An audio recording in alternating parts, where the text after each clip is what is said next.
from the underground bunker of the Civitas studio in Raleigh, North Carolina, it's Civitalk with your hosts Brooke Medina and Ray Nothstein. We're here to connect culture with civics, making it relevant to your daily life. And dare we say, existence at a time where too many are triggered and offended. So, relax, but buckle up and let's wade into the deep end. What's really happening in your old North State? Welcome to another edition of Civitalk. It's a special Thanksgiving episode today, and sitting in for Brooke Medina is our co-host today, Bob Lupke. He is the policy director here at the Civitas Institute. Bob, how you doing today? I'm doing great, Ray. I don't know if anyone can replace your co-host, though. But I'll try. Brooke is hard to replace because she brings so much energy to the show. Even when she's wrong, she's going to hate me for saying that. But even when she's wrong, she does bring energy to the show. Let's talk about all the times that Brooke's been wrong. Yeah, I don't want to get into that specifically, and not all the time. But she's having a good week of vacation down in I think Florida, she's down in Florida, so that's not ever. I like Florida, all right, but it's not someplace that I really particularly love to go vacation at. But it can be a fun place for a lot of people, and obviously Disney World down there and some of the other stuff is great. Bob, let's kind of just talk about Thanksgiving for a few minutes because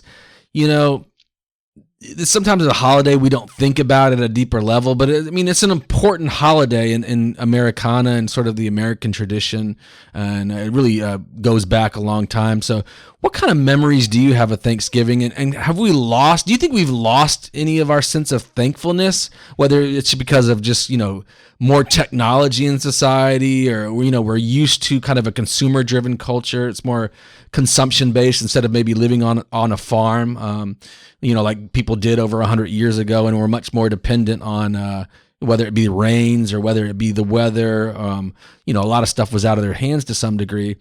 But do you feel like we've lost a little bit of thankfulness, or are we in a good spot?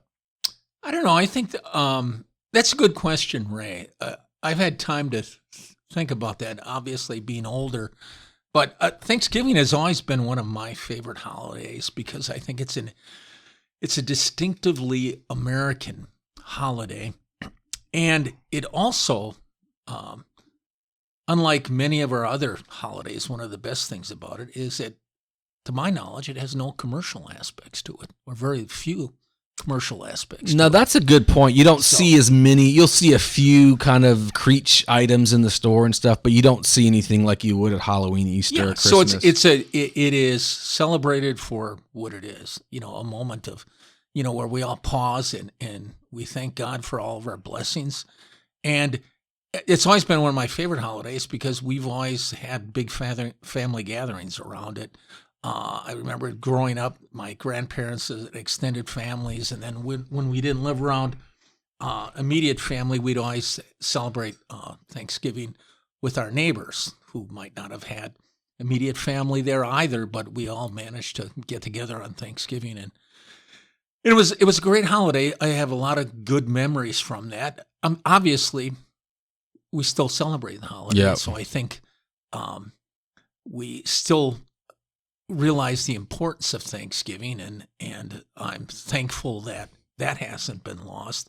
But unfortunately, I think it's one of those things that I wish we'd celebrate more than one day out of the year. But I guess as you get older, maybe you should do a better job of doing that. Yeah. See, it's not one of my more favorite holidays. I hope that doesn't make me a communist in any way. Obviously, I'm very thankful for all the blessings that I have in my life, especially having two healthy kids. And I realize I'm more blessed than many in this country, and certainly around the world. But, I'm not really that into the traditional Thanksgiving foods. And I wonder if my dad being an Air Force pilot played into this a little bit, because I didn't always consistently have a place we went for Thanksgiving. That changed a little bit as I've gotten older. My wife and I actually got married around Thanksgiving, and part of that reason is we don't have to do a Thanksgiving this year. And so I wonder if I had Thanksgiving in Hawaii, I've had Thanksgivings in Egypt, I've had Thanksgivings in a lot of different states, in places around the globe. And so I wonder if that has played into it, maybe it not being one of my favorite holidays. I don't dislike it in any way and enjoy it for the most part, but it's not something that jumps out to me like Christmas or Easter would to some Because degree. it changed a little bit every year, probably. Yeah, it was never consistent in some ways in terms of like going to like a family homestead or going to one locality for dinner and seeing maybe the same family members or friends. It shifted from year to year. So I don't maybe have some of the traditions that other people had. So we did get the Popeyes Thanksgiving turkey last year, which is actually really good. So I can recommend that. If you don't want to do your own turkey, you can go and actually order one from Popeyes. I think you have to do it in advance, but you can pick it up at their store. And oh my gosh, it's a Cajun spiced turkey, and it's pretty amazing. So I will say that about Thanksgiving. Speaking of Thanksgiving, I noticed that our governor did pardon Orville and Wilbur. Were those the turkey? I Yesterday. knew he was going to do that, but I didn't remember the turkeys' names. Are they always Orville and Wilbur? No, yesterday actually was the first time that I was aware that our governor had been doing that. Evidently, it's a new tradition. Because Okay. I know it's a longstanding presidential tradition. Right. But I guess it's something that they wanted to bring to the state level, which I'm sure. Yeah, and I think other states do it. Yeah. So it's not just a North Carolina thing. I think governors in other states do it as well. If I recall correctly, I think it's been done in other states.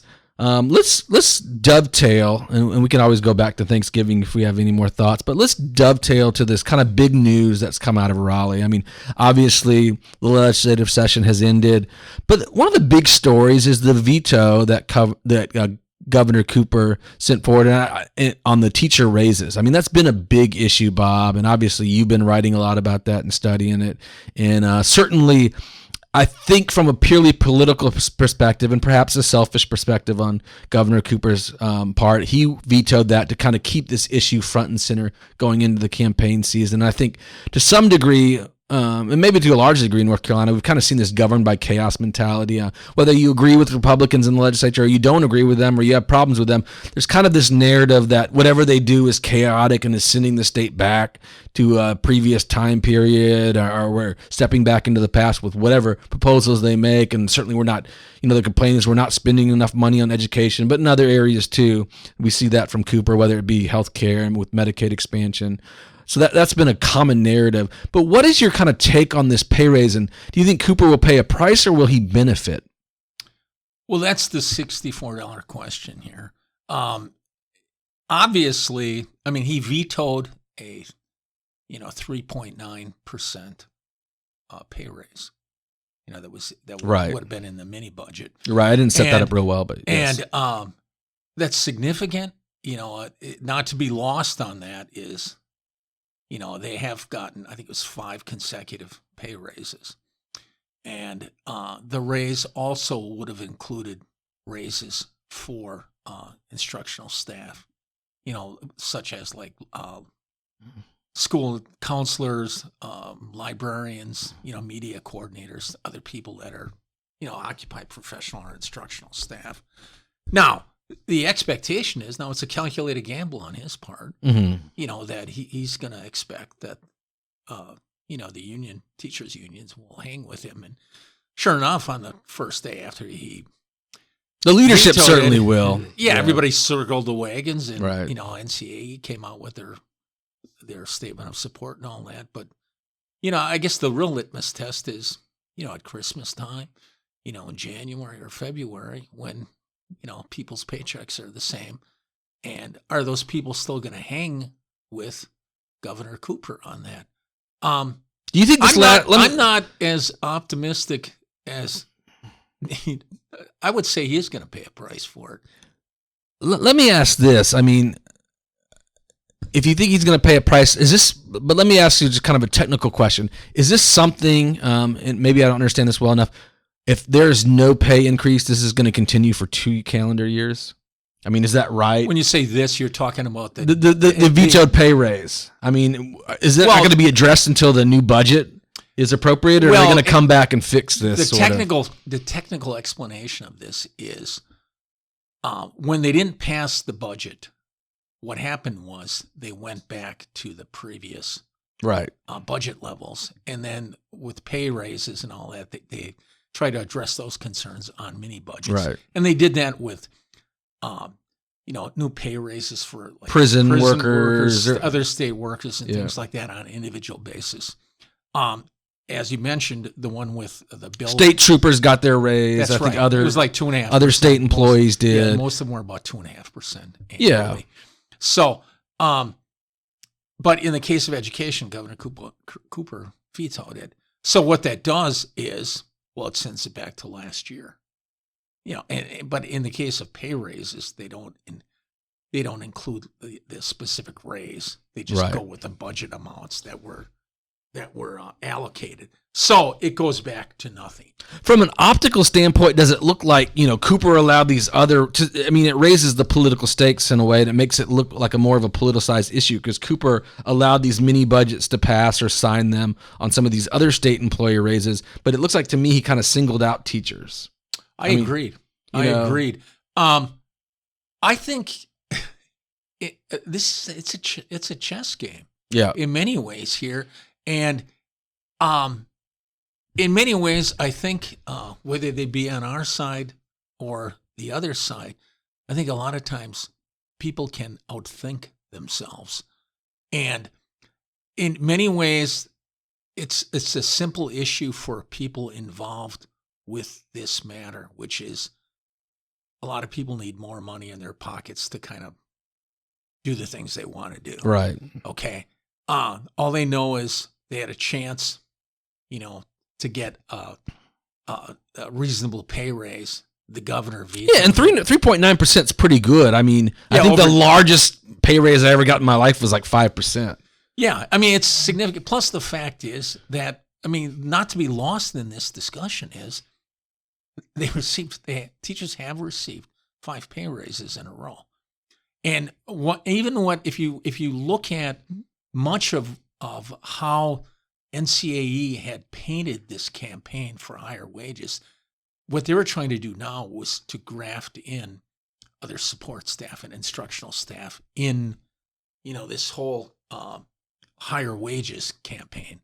And it not only included that, but obviously one of the 5 points of their campaign this year was also to include Medicaid expansion. So a lot of those points were on non-academic issues, which raised a lot of eyebrows, but that's a whole other subject.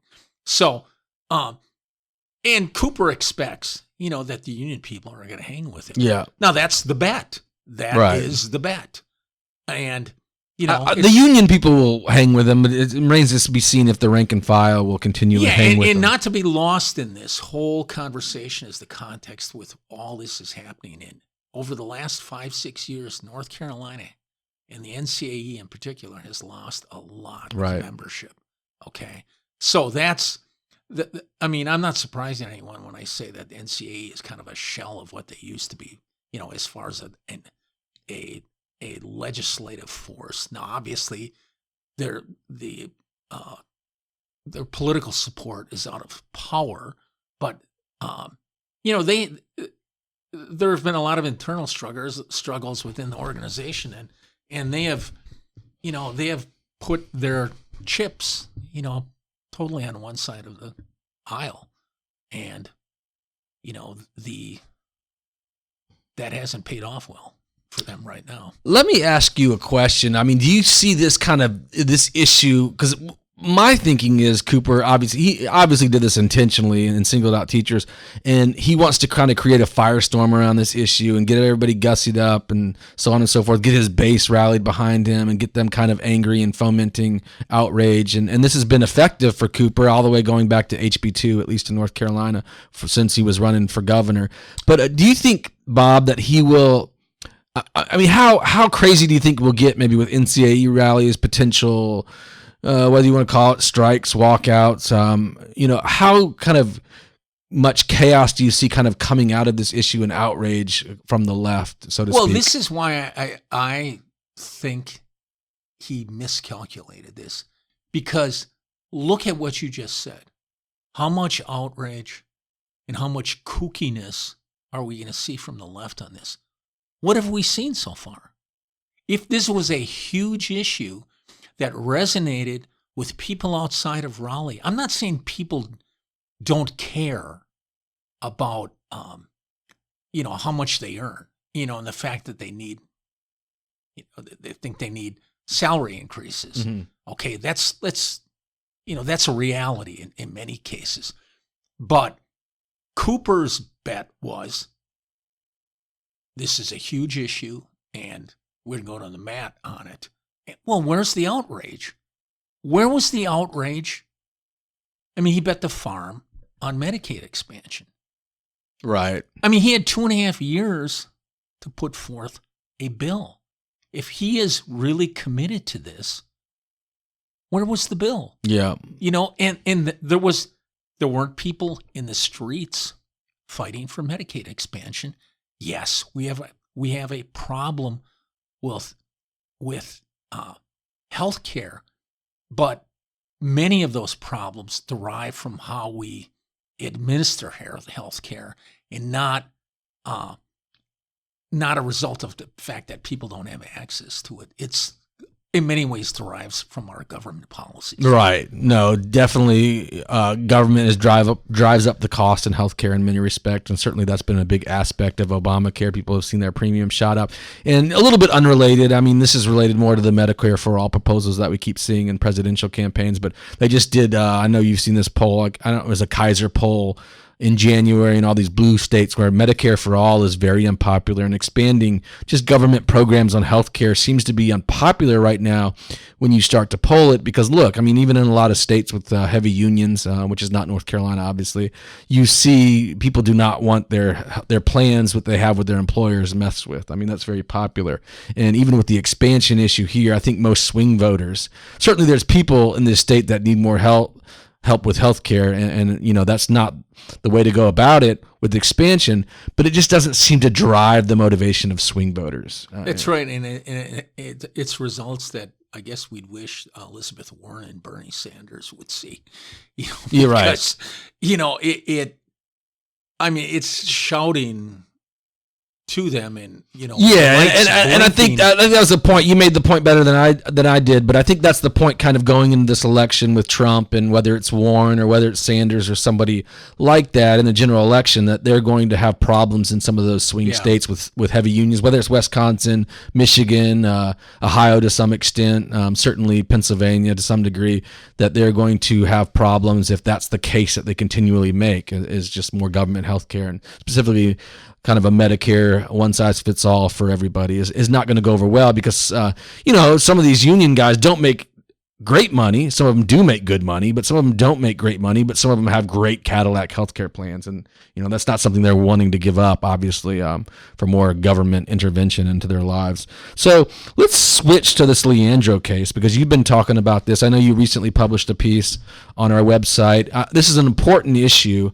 It's kind of an issue that, I think for most folks out there, it kind of flies under the radar because it goes back to 1997, I think. And, it's a famous case. I don't remember exactly what county it came out of, but it had to do with parity in terms of the state constitution, the requirements for a public education, and whether there's parity at the state level, and what are counties specifically doing to meet that, whether it be through help from the state government or federal government to some degree. So walk us through what conservatives should be concerned about here with this case. Let me give you a little more context on this, Ray. Leandro is a case that's been going on technically since 1994. And we could talk on this for weeks, right? But the 30,000-foot view for your listeners and what's important and why it's important today, I'll try to spell out. The origins of the case were brought by a couple of school districts, and plaintiffs, Leandro being, the most significant of them, who basically said that his public school was not providing him, with the constitutionally provided uniform education, which is in the Constitution, that the state is required to provide a general and uniform education. They were saying that their schools, which received less in the way of public school funding, were being shortchanged, et cetera.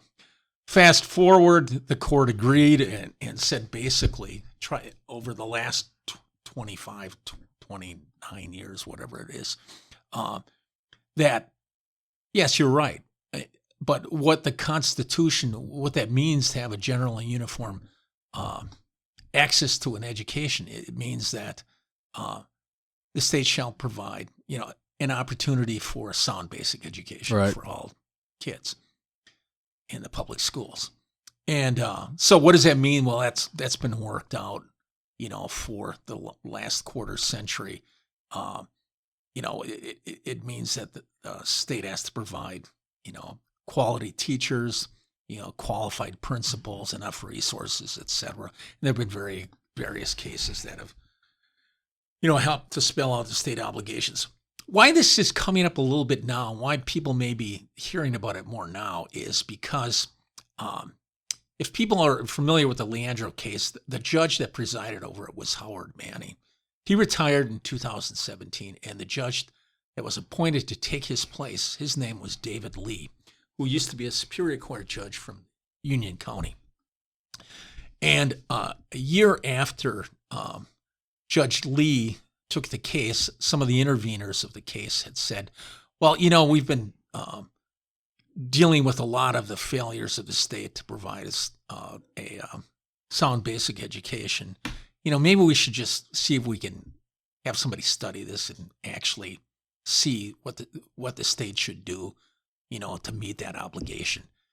And so Lee agreed to it and said, fair enough. They contracted with a group called WestEd, which is an education research group, to make recommendations. They did make the recommendations, then they forwarded them to Judge Lee in June of this past year. Judge Lee has not released those recommendations, which a lot of us who watch education on a daily basis find that kind of odd. Now, if you go back and read the order itself, which I did yesterday, he said, well, this is going to be this being the recommendations is going to be kind of the first phase of a working document, and then we may tweak this, et cetera, along the way.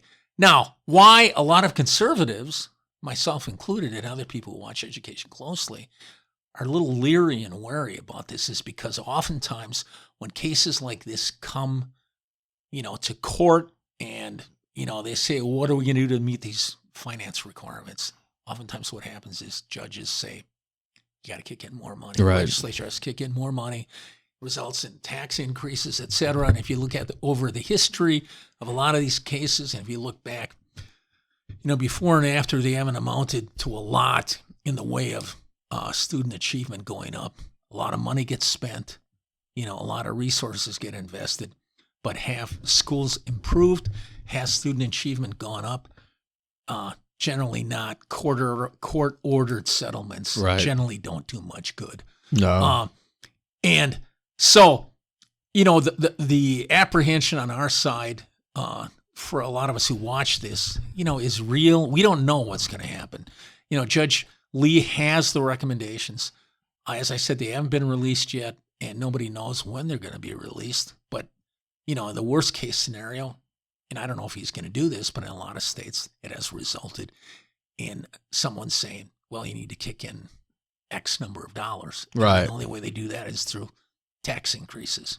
Yeah, it's problematic to me. I mean, obviously from a balance of power aspect in terms of judges basically forcing the legislative branch to appropriate money. And there's certainly a certain amount of money at that. So to me, I mean, that's obviously problematic. I know it is to you too. And that's the key issue in all of this, Ray, is in many ways, I mean, the left has been at this a long time. And many of us think that, well, this is the third shot at trying to get a specific dollar amount out of Leandro, which the court has been hesitant to do for the very reasons that you laid out, because they're aware also of the balance of powers issues, or the separation of powers issues that, I mean, this case would, probably raise.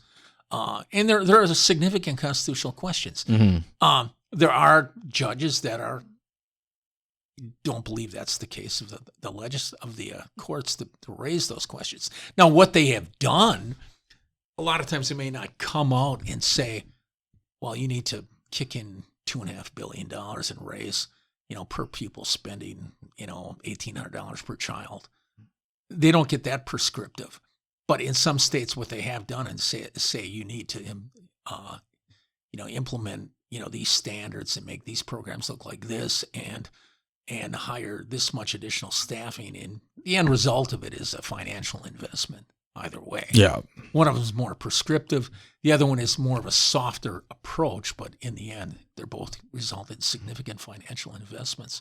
Yeah, I think that's just a big issue for North Carolina going forward in terms of, are we going to be represented by, our legislators or our representatives who are closest to us, and that's obviously our legislators. And this whole sue till you're blue mentality and all the lawsuits we're facing, I think it's a legitimate concern in North Carolina. I know it is in other states, but it seems to be particularly bad here, where the movement to kind of displace the legislature to some degree with sort of court orders and court action and just judicial activism in general. It to me, I mean, having lived in a multiple host of states outside of North Carolina, this is a bad this is a problem in every state, but it seems to be particularly bad in North Carolina. And I don't know if that's just because of some of the judicial makeup in the state. Certainly, obviously, that plays a huge role. But I wonder if there's another role that kind of plays into that. And certainly, there may be some different interpretations of our state constitution. I understand those aspects. But to me, sort of the judicial activism in North Carolina seems to be particularly bad. And I think we're kind of hitting a headway here where you're seeing a lot of serious erosion of the powers of the legislature if they're not able to, we saw this with the constitutional amendments where judges really tried to basically overturn the will of the voters and what the legislature put forward for people to vote in the state. And to me, it's a very critical issue in North Carolina. I couldn't agree with you more, Ray. This is, and why, our listeners should be tuned into this.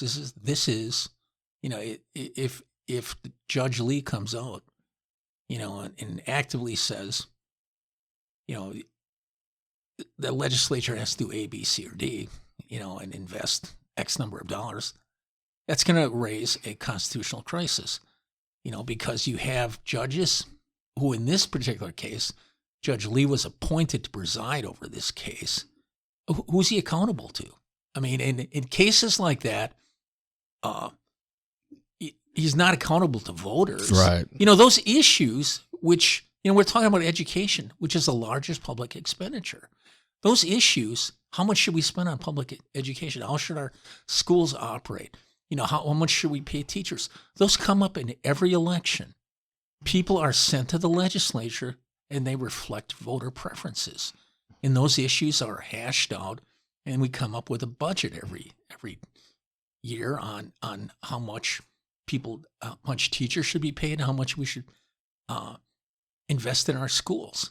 Those issues are decided by duly elected officials. Yeah. And if people don't like that, the remedy is to change course. Yeah, and we're spending more money on education than we ever spent. I guess that's probably true every year, Bob, or every time there's a budget, we spend more money than we did previously on education.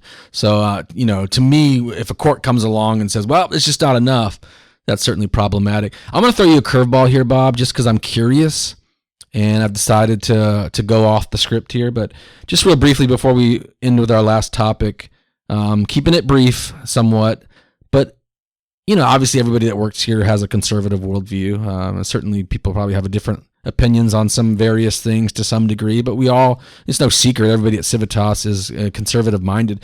What shaped your kind of, I'm not going to say transformation, because I don't know if you were, it's popular sometimes that people would be on the left for a while and then they were on the right, or they became conservative. But what kind of shaped your conservative worldview growing up and sort of, your mission in terms of seeing a conservative worldview and why that's important? So I just kind of want briefly, because I'm curious, Bob, how you kind of became a conservative, or were you always considered yourself a conservative? I feel like to some degree I was always a conservative, but what kind of shaped your worldview?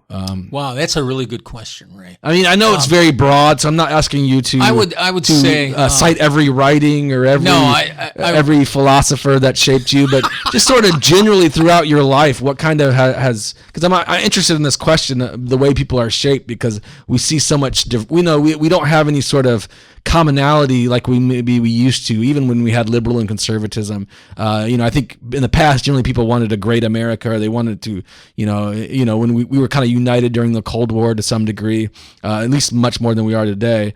I'm always interested in what people's backgrounds are and what kind of shape their worldview. I would say I grew up in a fairly conservative family. Went off to school at the University of Wisconsin-Madison, which is obviously not a conservative. No. But there are some Marxist professors that have come through there. But I had to kind of keep my bearings straight, and I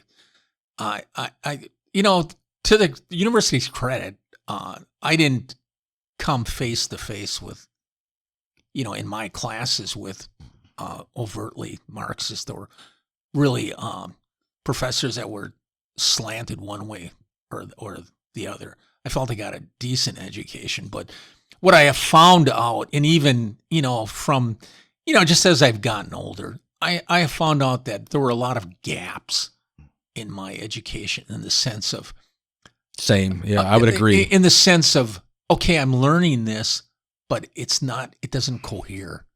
It doesn't hold together, and I feel like I've had to work through, I would, I'd get complete academic programs and that, but I found out the more I completed that, the more I found out things didn't hold together.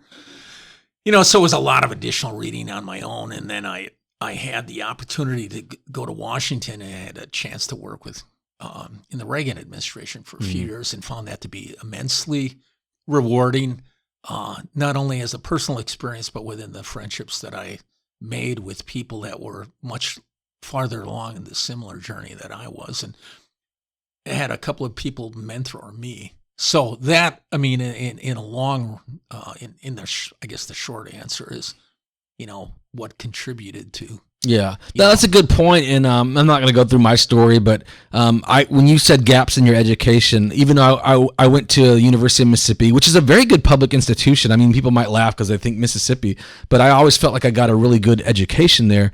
But I realized going into seminary that I had severe gaps in critical thinking skills and how to kind of think holistically. And you go to doing 3.5 years of a Master Divinity program, it completely transforms your worldview because you don't think so much in sort of utilitarian or materialistic ways, and you may think at an emotional level on some aspects, but you really don't think as a materialist anymore. And, there's materialists on the left, there's materialists on the right. Sometimes you see that with the radical libertarians on the right with their materialist worldview. But to me, it had a transforming aspect to kind of get a more holistic education that I think that really filled in a lot of holes and gaps. And so I'd just encourage listeners to, whether you can do it with your own, with a library card or something, but go out there and continually educate yourself and think deeply about issues, and don't be afraid to be controversial and sort of pushing it back against whether it be state power or just sort of the corrosive nature of some of our culture today, to just go out and kind of,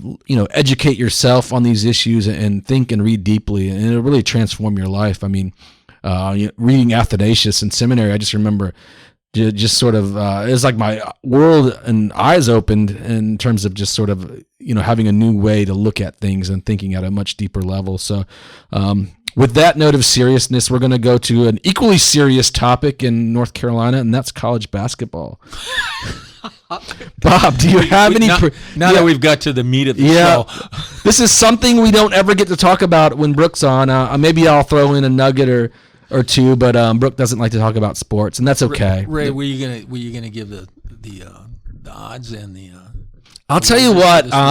Some of our listeners are not going to like hearing this, but I follow SEC basketball because I did go to Ole Miss and SEC basketball. Yeah, so I couldn't tell you much about Carolina and Duke at the moment. I know that they'll be good, obviously, and they'll be in the tournament, and they'll make waves, and they'll obviously have a chance probably for a national title again. But I don't follow them until a little later in the year. I'll probably start following them around late January or mid-January. I don't know if I should share this, but I used to be a rabid college basketball fan. Yeah, you do well. I'm not going to mention what we do in the office, but for my enthusiasm has waned with the one and done. Yeah, because I used to, and I used to enjoy. I still do watching some teams where the players play together for 2, 3, 4 it's years. Exciting to watch. And Kermit Davis at Ole Miss is doing that. He's the coach. He used to be at Middle Tennessee. You can see him building a program, and because Ole Miss doesn't recruit one and done, I'm sure they would like to if they could. But you see sort of the cohesion, and the the defenses that he put together are complex. but they also take, probably a year of coaching at least to understand it and to implement it effectively in a game. That was, to me, much of the beauty of college basketball is that to see the players develop, to see teams develop because they were together for so long, and to see coaches groom a team like that because they've had players together. Yeah. If you look at, and I've followed Duke for a long time, but I still say years ago their teams, like say prior to like 2006, they play. If you even watch those games, and many of them are on YouTube, they played together as a team much better than today. Now obviously our athletic skills, better. Yes, there's the athleticism of today's player is by far better than what it was, but there's more aspects to the game than just athleticism. Yeah. So I sound like am I playing the curmudgeon role now? Well, no, I agree with you. I mean, everybody wants to be the next Zion Williamson, of course, and for good reason. He makes obviously a ton of money. But you're right. To me, like, one of the exciting things about college basketball in the tournament time is you see some of these Ivy League schools where, they maybe have a junior and 4 seniors on the court, and they've all played together, and it's fun to watch them do maybe some of the backdoor passes and things that they've kind of perfected over 3 or 4 seasons together. The last 2 teams that went to Wisconsin went to the Final Four in 14 and 15 when they beat Kentucky the following year in the semifinal game and then lost to Duke. They had a team like that where the players hung together for 3-4 years. And it was fun to watch them play. Right. Because they had some talented players, but they didn't have like a Zion Williamson. They had players that kind of knew their role and they played very well together. That, to me, I mean, that's what tickles me about college basketball when it happens well. But it's a different game now. I'm not denying that, and people watch it for different reasons. But I've always enjoyed watching teams develop. Right. No, I agree with you. And any final thoughts today? We've hit college basketball. We've hit education in North Carolina. We've hit Thanksgiving. All important issues, obviously. Do you have any final words of wisdom or things that you should let the listeners know about Civitas? You can go read our content at nccivitas.org. We have CLC early bird tickets available, so make opportunity of that. You can save $75 off the ticket price if you are able to snag an early bird ticket. So do that. Go to nccivitas.org and read our content, and follow us on Facebook, Twitter, and other social media platforms. Thanks so much for your time. Thank you, Ray. It's good to be here.